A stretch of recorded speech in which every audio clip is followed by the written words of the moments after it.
From the studios of the Optimism Institute, welcome to the Blue Sky Podcast. I'm your host, Bill Burke, and in every Blue Sky episode, we'll be speaking to leaders, researchers, and thinkers whose stories and insights will remind us that there is always blue sky above. Sometimes you just have to get your head above the clouds to see it.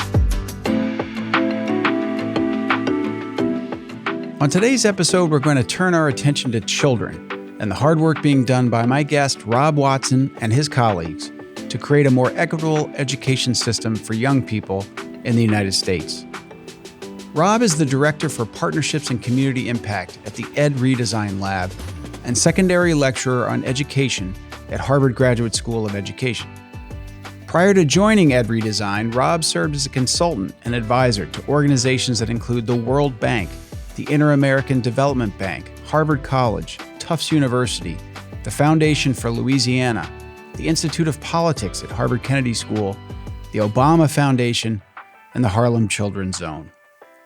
A former Peace Corps volunteer, Rob has co-founded 5 civil society organizations in Paraguay, including Teach for Paraguay. Back here in the States, he's partnered with the mayor, superintendent of schools, and community stakeholders from his hometown of Poughkeepsie, New York, to co-found the Poughkeepsie Children's Cabinet, which you'll hear more about in our conversation. Rob is a World Economic Forum Global Shaper and former Bill and Melinda Gates Foundation Millennium Scholar. He holds a BA from Harvard College, a Master's in Education Policy and Management from the Harvard Graduate School of Education, and a mid-career Master's in Public Administration from the Harvard Kennedy School. And Rob has accomplished all these things by the ripe old age of 35. Today, you're going to learn more about Rob's remarkable background and life history, as well as the optimistic attitude he brings to his work, both at Harvard University and his hometown, all geared towards improving the lives of young people and their communities. I hope you enjoy this conversation as much as I did. Rob Watson, welcome to the Blue Sky Podcast. Thanks for having me, Bill, and hello, everyone. It's a pleasure to be here. Rob, you have a remarkable background and have worked on projects all over the world. You have a lot of options for how you could spend your time and career. So why have you chosen to work on equity in education and community supports for kids? I think the origins of why education in the United States and why I focus on this are really like a lot of us. We had a set of life experiences that really placed us on a trajectory to ask, why are things the way they are and could they be different? So I grew up the son of a Dominican immigrant mother and an African-American father. I grew up in public housing for almost the entirety of my K-12 schooling. Grew up in Poughkeepsie, New York, a small city in upstate New York, and kind of like a lot of folks, tale of kind of different childhoods and communities. So I had the typical kind of hard experiences of seeing friends murdered and selling drugs and incarcerated and going to what is still one of the lowest performing school districts in New York State. But I was also raised by a village of educators, of aunties and uncles and parents and extended community members who taught me that my purpose was tied to my community's purpose and that our fates and our destinies were intertwined, and that there's a lot of ways to think about that, but education in the broader, I wouldn't just say just education, but kind of really thinking about cradle to career and community-wide approaches to children and youth are critical if we want to achieve the American dream, that folks can be on pathways to upward mobility, that we can address our longstanding disparities in race and place and income. And so I think that it's good work, and I think it's a piece to this puzzle of what it will take to transform society, transform American democracy and the lives of our kids and families. Well, you've talked about your parents and growing up in Poughkeepsie. And speaking of the American dream, could you tell us where you went after Poughkeepsie High School and where you've been since? Sure. I was lucky enough to be admitted to Harvard College as an undergraduate. So I went there for 4 years, and during that time continued to explore my interests in social justice, education, community development. And ultimately, after graduating, I received a fellowship from the university to go to Brazil, to Rio de Janeiro, and did some service work there. But then I ultimately joined the Peace Corps in Paraguay and ended up serving there for 3 years. And then Ended up staying another 4.5 after that. Met my partner down there, Amelia, who we now live here in Cambridge, Massachusetts, with our 2-year-old. So service has been a real kind of part of my origin story, the kind of work I saw my parents do in schools and churches on at the Pop Warner football games, kind of, and it's taken me on a journey, living and working in at least I think 4 or 5 countries now. So it's been a really special privilege to have had the opportunities I've had. And am I right that when you were in Paraguay, like you said, you did extra time after Peace Corps, and you helped start Teach for Paraguay on the Teach for America model? That's right. Yeah. So Teach for All is the global network that Wendy Cobb, one of the founders of Teach for America, and a bunch of other folks across the globe started advancing these kind of Teach for models. So that I think when we joined, we were like the 40 something country in the world that had joined.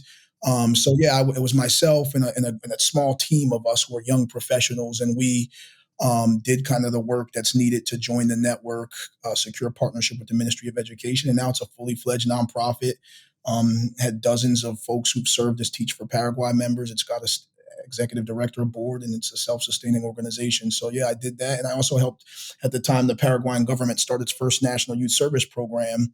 We received support. One of my great mentors and colleagues, Susan Stroud, is one of the founders of AmeriCorps, who was in the founding team in the White House under President Clinton. She actually helped us and a bunch of other folks from across the globe start that. So it's always been really compelling for me, the kind of this work across borders and inspiration in different places, to help co-create really exciting initiatives. Incredible. So you met your partner in Paraguay. Somehow you convinced her to come back to the States. Is that whose idea was that? Well, she's her father's Paraguayan and her mother's American, so she's already lived and worked in the U.S. and a lot of other places. So it wasn't too hard of a sell. She went to Harvard Graduate School of Education herself before I did. So she's a globetrotter in her own right. But yeah, we really enjoy kind of the kind of life we live, where we get to be in touch with so many different places and people doing great work across the world. And am I right that you have not one but 2 master's degrees? I do. I did a master's in education at Harvard Graduate School of Education and an MPA from Harvard Kennedy School.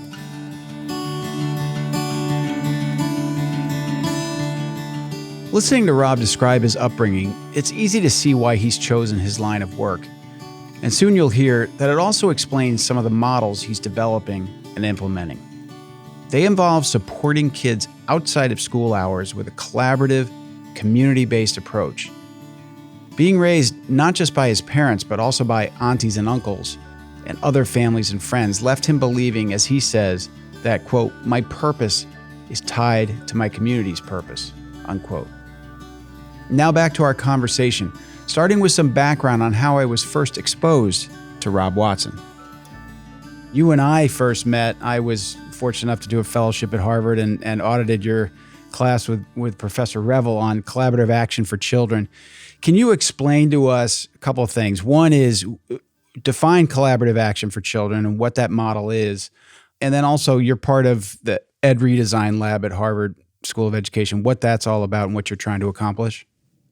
Sure. So collaborative action is generally what does it look like when people from different walks of life and sectors, business, schools, faith-based community, philanthropy, and others come together to create a common vision for, in this case, children, youth, and families, and create population level change. So really thinking about what does it look like for every kid in the city of Poughkeepsie, in my hometown, to come to school kindergarten ready, or for everyone to graduate high school, or to have a post-secondary credential, or to be upwardly mobile. So it's really about bringing key stakeholders together across sectors. Usually they form some sort of organization. It could be a children's cabinet. It could be what we call a backbone organization that says we want to bring all of the key stakeholders together, from the librarian and the Pop Warner football coach to the mayor and the classroom teacher to the systems leader at the running the county government, together to think about what it looks like to create a common vision for kids. So that the course is a lot about that. And there's a growing field around collaborative action, collective impact. And then within those fields, kind of a groups working on on these topics, particularly to support children, youth, and families in whole child ways. So not just thinking about academics and achievement in that lens, but what happens with the whole child. So social emotional learning, access to after school and summer enrichment opportunities, health. So really thinking about the multiple disciplines that create child well-being. And at Redesign Lab at the Harvard Graduate School of Education, where Center was founded by Paul Revel, our faculty director, who also I co-teach now this course that you took. And it's really about advancing a new paradigm in the United States around child and youth development. We have kind of two core pillars. One is this collaborative action pillar. So what does it look like to take a defined geographic area, a neighborhood, a city, or a county, and say we have a common vision for kids, and we want to think about it from cradle to career, from birth to adulthood, and create the supports in and out of school so all kids thrive. But we also need to have individualized supports for every child. So we just launched something called the new Institute for Success Planning that's about giving every kid a caring adult to accompany them in that cradle to career journey, an individualized plan that looks at their strengths and challenges in and out of school and creates a roadmap that's digital to connect them to a system of supports and opportunities in their community. So from the local YMCA swimming to high dosage tutoring, because we're just coming out of the pandemic, to I want to go into a career in engineering, and I'm a high school student, but I've never met an engineer in my life. How do we think about all the supports that we would give our own kids and ensure that every child has that? So that's a bit of what we're doing at Redesign, and we're working with partners across the country, communities, national organizations, to really build this field to reimagine equity through this cradle to career approach. You mentioned equity too. You and Paul imparted some great wisdom on all of us. One was, I remember Paul saying it more than once, that when it comes to some of these programs, you look at what the wealthy families are able to do for their kids and try to create those same opportunities for everybody, whether that's after school, summer programs, tutoring, meeting an engineer, all that stuff. It seems like you all are trying to put a level playing field together for everybody, no matter what their background.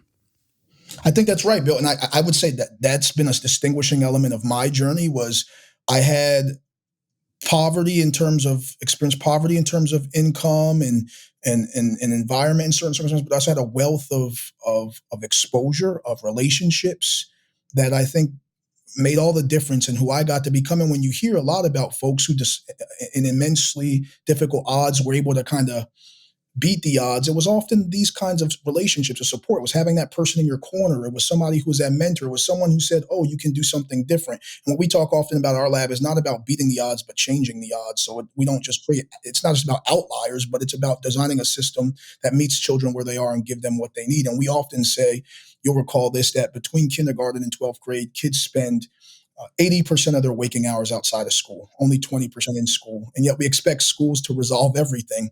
One really interesting piece of data that's come out, I think, since you took the course from a colleague at Harvard, Raj Chetty, is the greatest determinant we know to date of to what extent a low-income kid will rise to the middle class. A greatest predictor of that is not even a good school.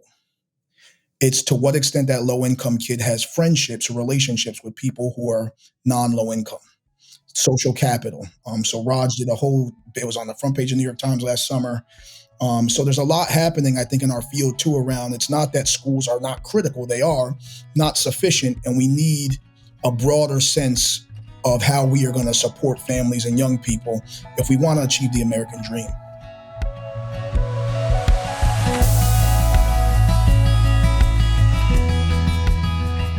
Rob mentioned the work of Raj Chetty around the value of people from different socioeconomic backgrounds being exposed to each other and how young people from disadvantaged situations have a better chance of achieving success if they grow up with at least some exposure to people with more resources. If you haven't already read Professor Chetty's work, I highly recommend it. I'd also add that there's a lot to be gained for people with more means to get to know people with less, to better understand and appreciate their lives and struggles. And I really like the phrase Rob used here, not beating the odds, but changing the odds. It's an optimistic take that the game itself doesn't need to be static. We can adjust the rules and change the odds to create more equity and better outcomes for more people.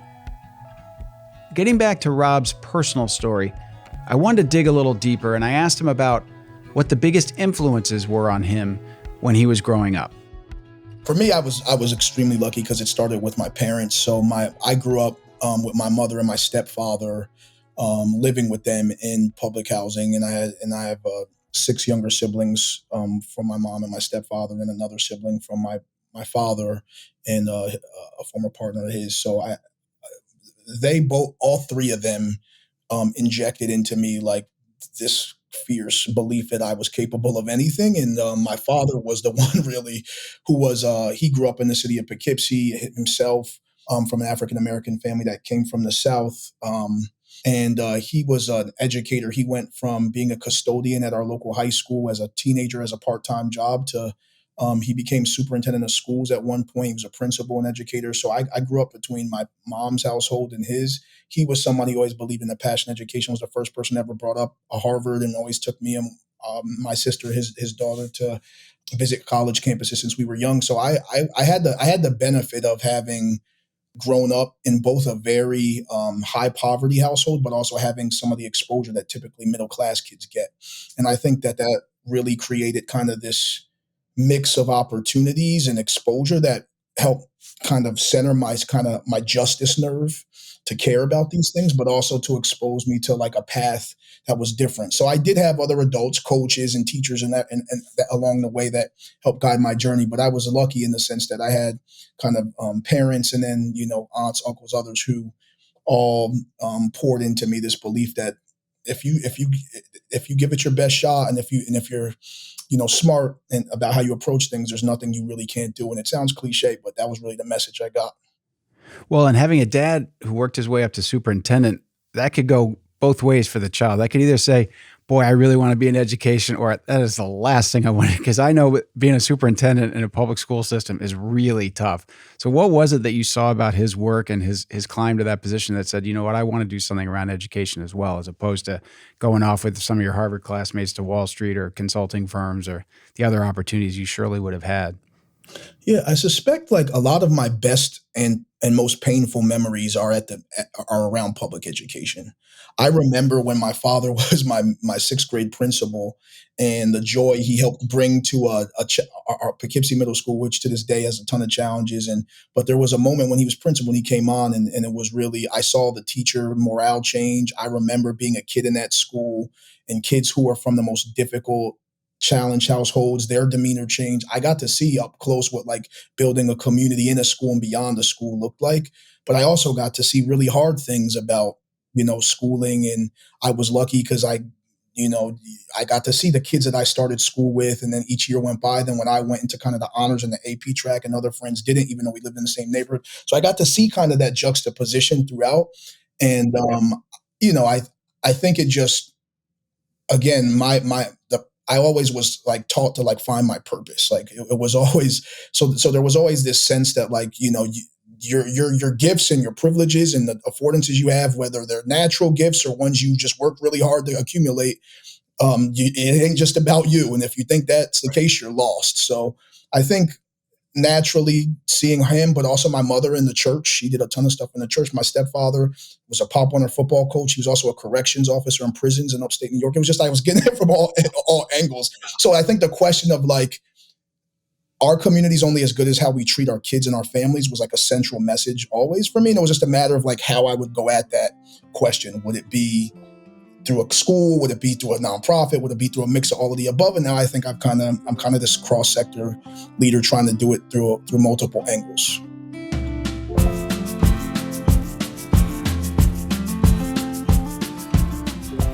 Listening to the words Rob uses to describe his upbringing, you can hear the optimism come through when he says he developed, as he describes, a fierce belief that I was capable of anything. And in terms of the work he's chosen to pursue, you can tell it's fueled by the maxim he lays out, that our communities are only as good as the way we treat our kids and families. Turning back to our conversation, I mentioned to Rob that in the class he's co-teaching, I learned about a really intriguing model of which he's a champion, the Children's Cabinet. I learned about Children's Cabinets taking Paul Revel's class a few years before you at the Harvard Graduate School of Education, and Paul's been a great mentor and supporter of so many of us. Basic idea was creating a local group, and then sometimes it spins off into an organization of sorts, that where you bring together local leaders who are vested in improving the lives of kids together from different walks of life and from different institutions. So I helped co-found the Poughkeepsie Children's Cabinet in my hometown. We launched it, and it was co-founded by our mayor and our superintendent of schools. We have an executive committee where you have college presidents and parent leaders and nonprofit folks and the president of the teachers union and the local library system. So it was really about bringing folks together to create a common vision for kids, in this case, cradle to career. So that's how we started. Our children's cabinet started in February of 2020, 1 month before this little known thing called COVID-19. But it turned out to be a great resource for our community during COVID and beyond. And now we're actually years later evolving. We're going to create the cabinet's going to become a standalone 501c3 nonprofit. So cabinets are meant to be these.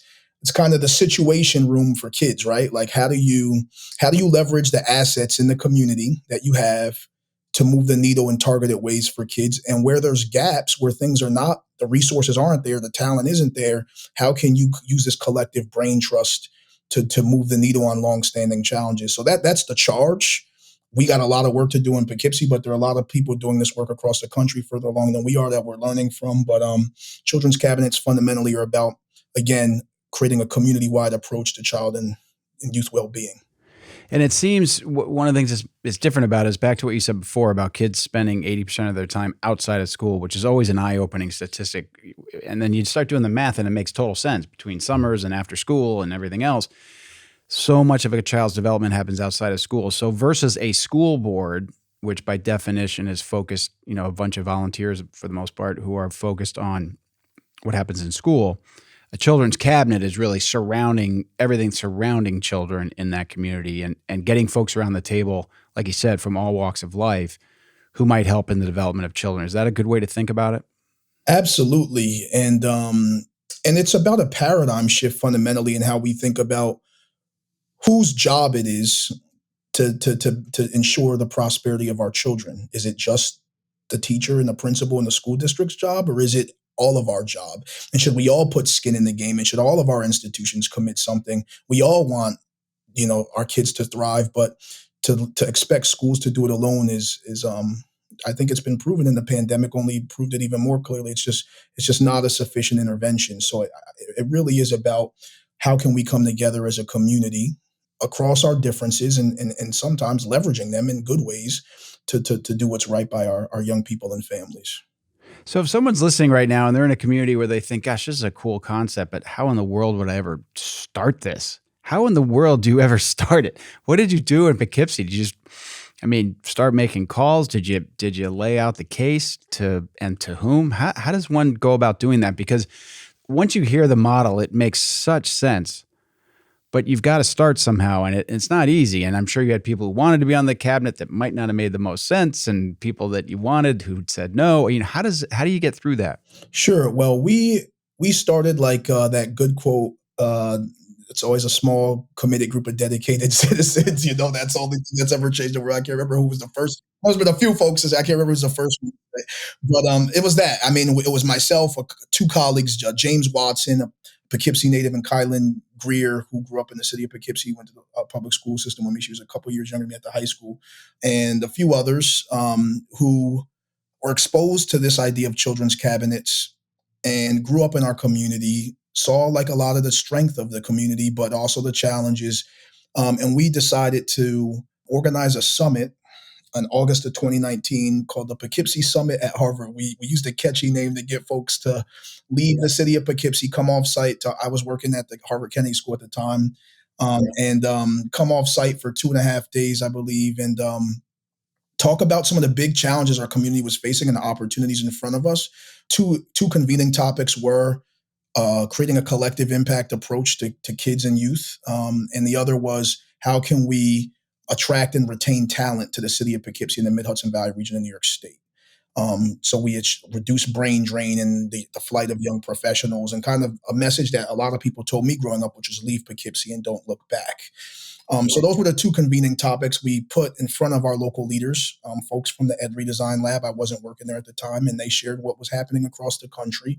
And I think what was critical about that moment, that I think is true of a lot of the efforts I know across the country, whether it's a children's cabinet or a backbone or whatever is the name that a local community is using, is a big part of this work is exposing local leaders who are committed in doing compelling work anyway to what's possible through coming together in these type of ways to go further than any of us can go by ourselves within our own organization or program or silo.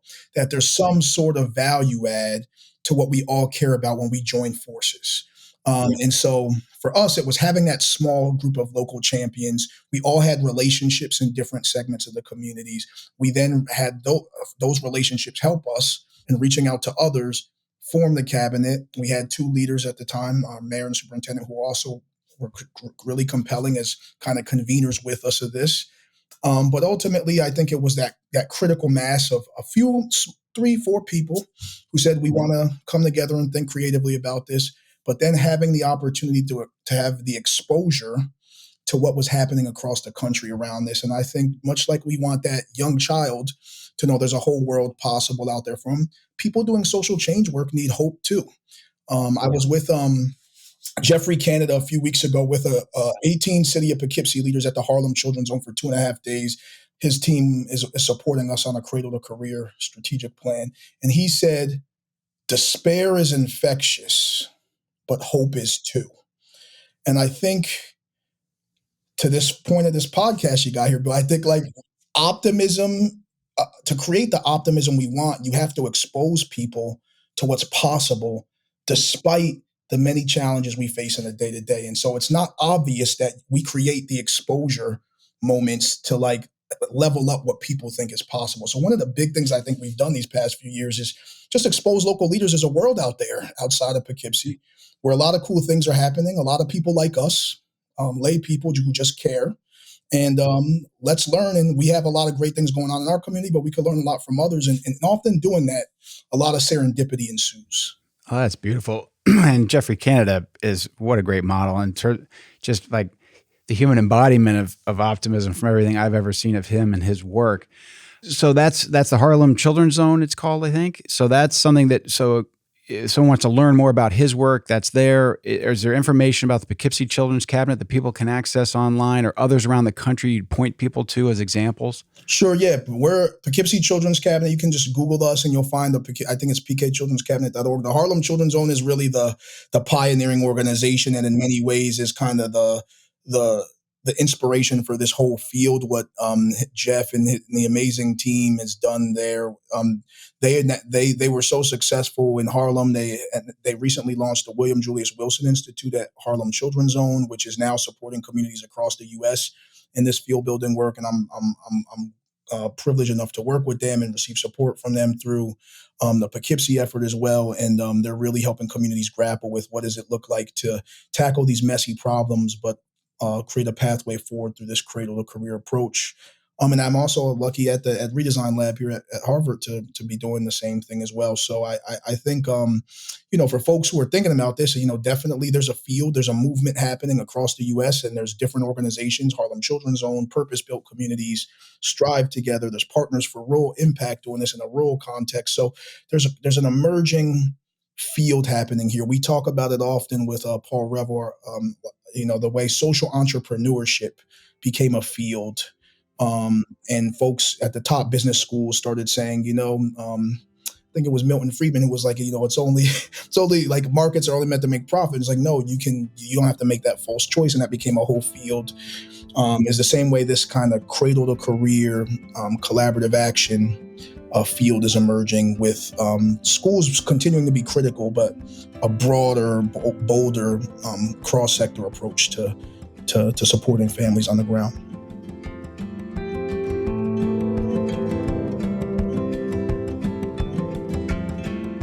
Rob makes it clear that schools can only do so much, and that given that the vast majority of a young person's life is spent outside of school, we have to surround them with support well beyond the classroom. He also talks about Jeffrey Canada, and if you've not heard of him or the work he's done with the Harlem Children's Zone, you might want to get online and learn more about it. He's a remarkably optimistic and inspiring person. And I loved his quote that Rob shared here, that despair is contagious, but hope is too. Back to Rob. Moving from talking about younger students, I asked him to reflect on what it's like for him, a graduate of the Harvard School of Education, to now teach students there.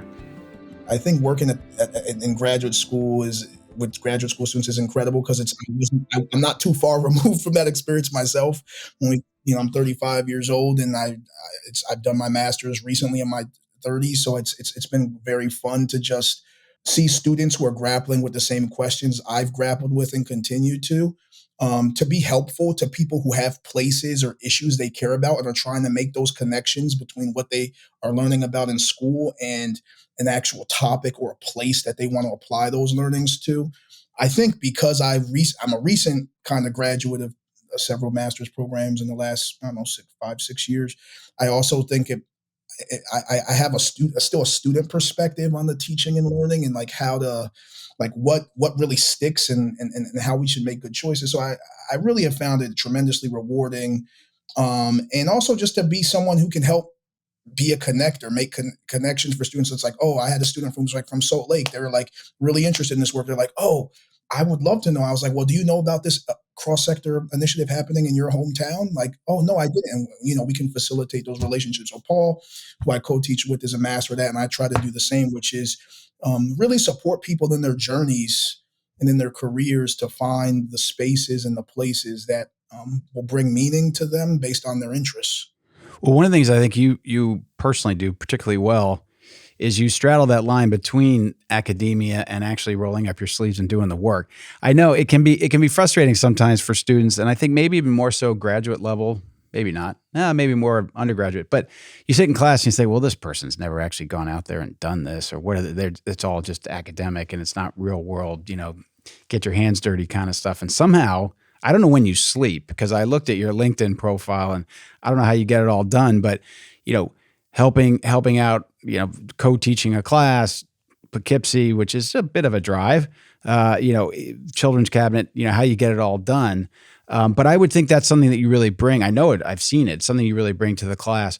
And I wonder if you still do this. When I went through it a year ago, students actually got to work very directly with folks in Poughkeepsie, and then also Chelsea, Massachusetts, I recall, was the other city. I was on the Poughkeepsie team, and actually get to, in our case, it was Zoom with these folks who were in there every day doing it. Is that still part of the class? And if not, I hope it is again in the future, because I thought that practical hands-on stuff was really powerful. No, no, we definitely, the course remains a field course. So obviously you took it during the pandemic and another phase in the pandemic where we were doing an online version. We just did it again this past fall, and it was an in-person version.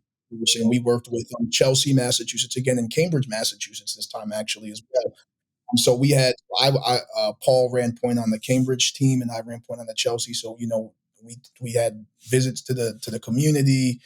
Students are working on different projects and interdisciplinary teams, so it's great. And that's what I really enjoy about the course is it's okay.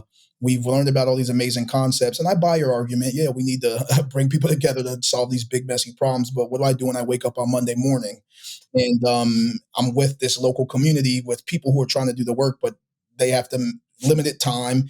People have families. There's a lot going on. Like, how do we move the work forward? So I think it's a really great hands-on experience for students. And that's like a core component of the course. So I can't see that changing. So yeah, it's been done in person and virtually. I took the course back in the day, and I worked with Revere, Massachusetts. So it's a lot of fun, and I think we're continuing to get better at it. But it's really enjoyable to students get to actually deliver projects and deliverables to the cities they're working with at the end of the semester. Your work has also obviously predated and now post-dated, if you will, if we're out of that pandemic. Let's hope we are. How have things changed? I think in some ways, depending on the field, and education is probably one, the pandemic made problems that were already there more obvious to people, disparities, those sorts of things. In some ways, there were silver linings in terms of, the way you and I are communicating today, and Zoom and telemedicine and maybe remote learning, that sort of thing. How do you think the pandemic has impacted public education, people's views of it, people's involvement in it or lack thereof? What's changed given these sort of seismic few years that we've just lived through? Yeah, it's so funny. I feel like on a daily basis, it's a pendulum swing between this kind of hope and despair paradigm that I was speaking to earlier. Like, I feel like, on the one hand, the salience of the lack of a social safety net in the United States, and even some of the federal investments that happened through the American Rescue Plan and other moves, I think people really saw the value in it. And there's this hope that, this kind of never waste a good crisis refrain has happened. And I think there's been a lot of communities who've leveraged this unbelievable tragedy to do incredible reimagining of different issues and projects that they care about for local residents. On the other hand, I think there's this profound fatigue that is set in on the public health realities of the pandemic itself. On this isn't going away. On our kids are so behind, and all the progress we made over the last 15 years is now gone. And I think depending on where you are and depending on the day, the burnout of teachers and the teacher shortage, like there's just so many things going on. Our ever polarizing democracy, at least at the national level. So I think there's huge progress that's been made in some areas, but there's also this undertone of fatigue and hopelessness in some ways that I think we have to reckon with. And I think part of being in the field I'm in is reckoning with that mixed bag and showing a pathway forward and pointing the places, actual places where people live, where local leaders came together and got wins on the board that build momentum and prove it can be done. I think that's a part of the work is we have to elevate where this is working, and how people have been able to figure this out in the face of immense odds.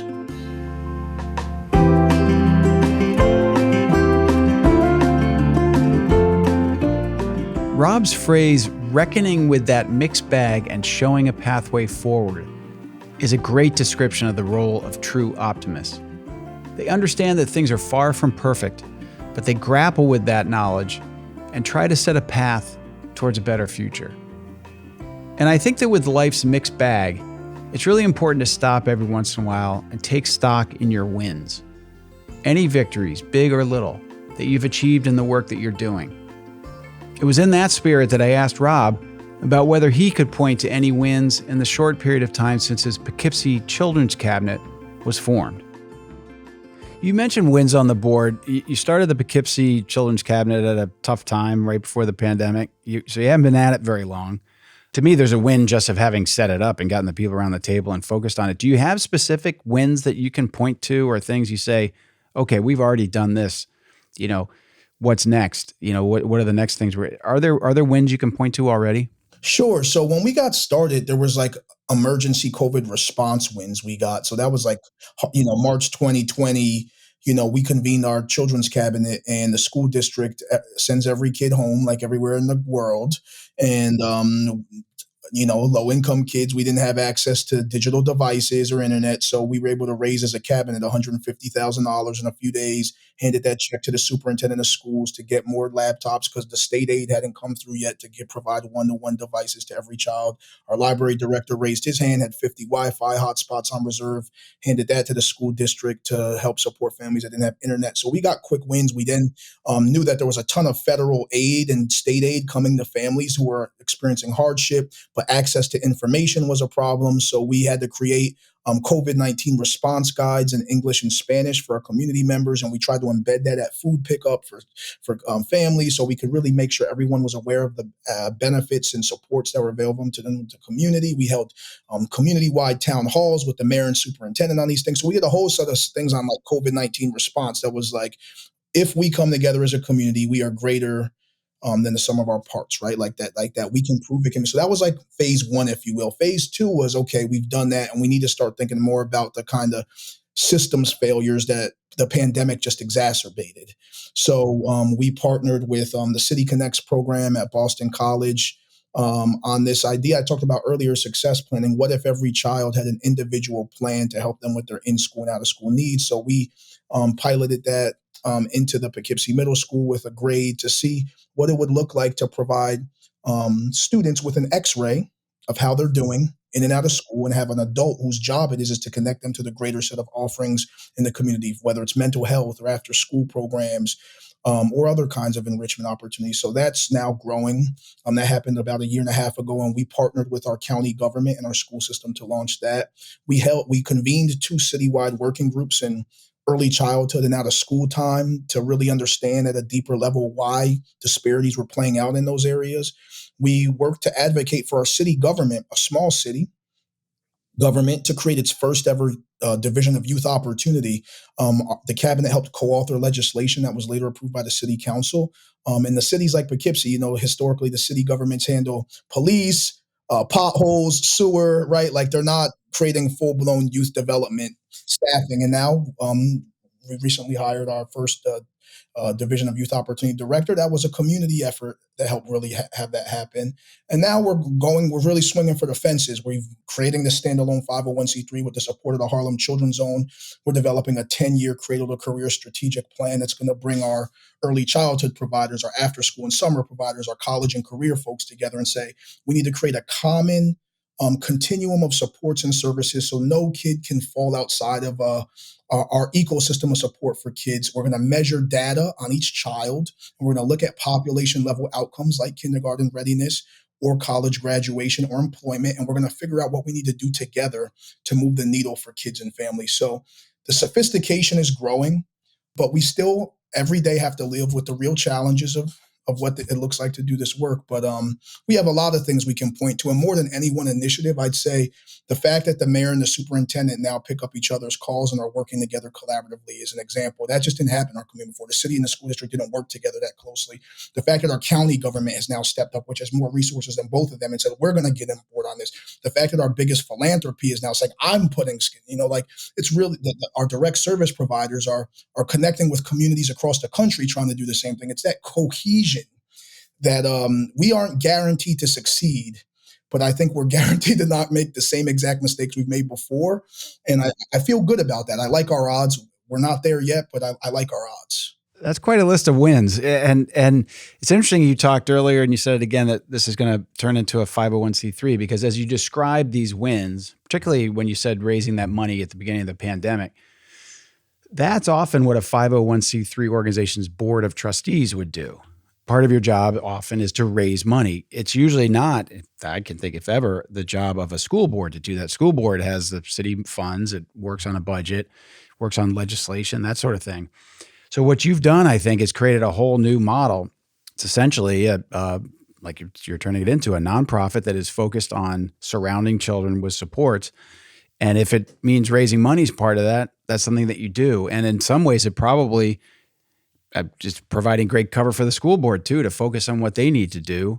And that now that you've got this set up, it's not just going to be responsive in times of crisis like a pandemic, but day-to-day ins and outs. And it's a really incredible model. And in some ways, maybe it was fortunate that you started during the pandemic. I think that's right. And I think a lot of folks use this term in our field and in other fields, but the concept of civic infrastructure. We got roads and ridges and tunnels, and all sorts of physical infrastructure that define the built environment in our lives, and that we all share together. The extent to which our civic infrastructure is strong or not often can determine the fate of what happens to our communities. So you need an organization. You need people who are waking up every day and going, I'm not only going to run an early childhood program, but I'm going to help the early childhood programs get better at delivering services or get better at measuring the impact of their work. Or I'm going to help the fact that Poughkeepsie has a declining young professional population, where we need to develop a strategy to attract and retain young professionals to our area. So we call this like backbone in our field, backbone organizations. These organizations that are looking at the whole ecosystem and thinking about what are the strategic supports that different institutions and sectors need to address the long-standing kind of structural things that impact their ability to execute on what they care about. And so I think that's what's eluded us in Poughkeepsie for a long time. There's a lot of people who care about kids, but a lot of people maybe weren't able to look at the whole landscape and go, oh, these are the three biggest things families are facing around early childhood access. Or, oh, actually only 2% of our kids in Poughkeepsie City School District's high school have access to an individualized coach to help them apply to college. oh, so maybe that's why our kids aren't applying to college, because there's no one helping them. And kids of means have people who they hire to help them. And our guidance counselors have 400 to 1 ratios. So it's that kind of systems level thinking and analysis that I think backbone organizations are poised to do. And that's what we're trying to do with our Children's Academy.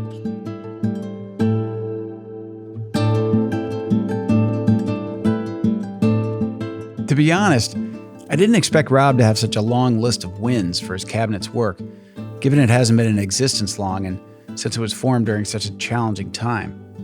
But did you hear the pride and enthusiasm in his voice as he rattled them off? Just think about how contagious his attitude must be with the people sitting around that cabinet table doing such hard work.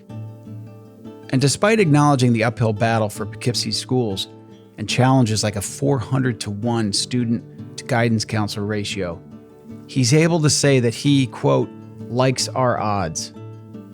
And now, a wrap-up of my conversation with Rob Watson. You're an incredibly inspiring person. Your work is incredibly inspiring. And I'm sitting here wondering, and I've teased you before about politics. I'm never sure if that's always the best use of people's time. You're going to get a lot done. But you're so busy you might not think much about this, but what's next for Rob Watson? I mean, where's this going? You're a young guy, you're raising a family, but what's in your future, do you think? Or are you just so focused on today and tomorrow that you don't think much about that? No, come on, Bill. One, I appreciate you thinking highly of me in these ways. I just try to do my part, and much gratitude and inspired by everything you're doing here with Optimism Institute. Me and my partner talk about this a lot, and we like to think of our life in chapters. I don't think either of us want to do the same thing forever. There was a time when my central focus was on youth development and service in Paraguay, and then it was back to Poughkeepsie, and now it's Poughkeepsie plus all the communities across the U.S. I'm working with. And tomorrow it might be something different. I've also done stuff on democracy and civic engagement. So I like to think of, sometimes I'm more focused on democracy work. Sometimes I'm more focused on kind of poverty and education work. I kind of see my life in acts. What is elected office something down the road?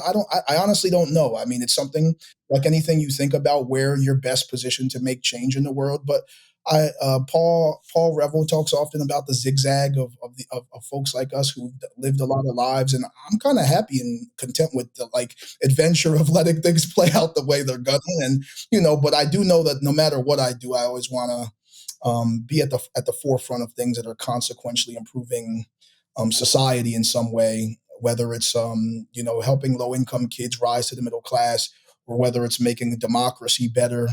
And work for all people. So whatever the issues are, I just know that I want to be at the forefront of things like that. And I know you will be. And you said you have a son? A daughter, Maya, 2-year-old daughter. Maya, who, as any parent knows, it helps you grapple all over again with, if you work in this world trying to improve the lives of kids and families, having a child of your own, it just takes things to a whole other level. But such a joy.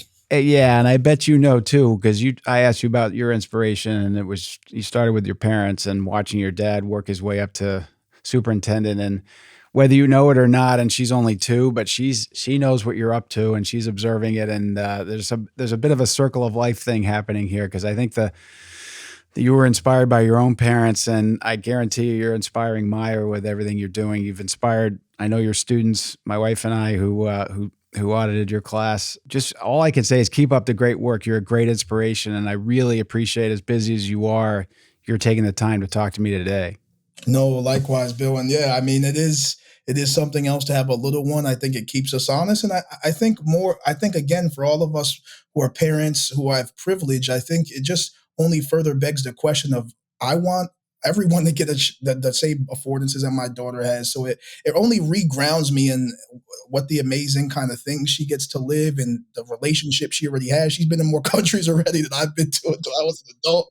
So I mean, it's a really powerful thing, but I also think it begs the question of, how can we make it not about luck? How can we eliminate luck from the equation and just create a society that treats kids and families well? And wherever you are in the political spectrum, I think we all want for our kids what we want for society. I'd hope, right? Like so I think there's an opportunity there for us to continue to get better.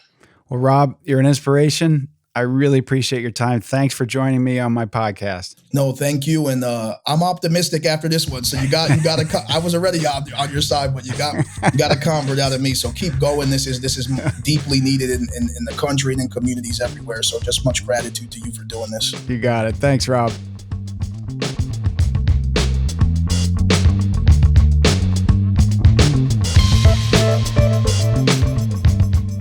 Once again, Rob uses classic language for an optimist.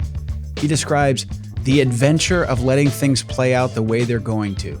Not the scariness, not the panic, but the adventure. I love that. And it's great to hear how open Rob is to a variety of pursuits down the road, as long as he can be at the forefront of improving society and, as he says, to help to not make it about luck.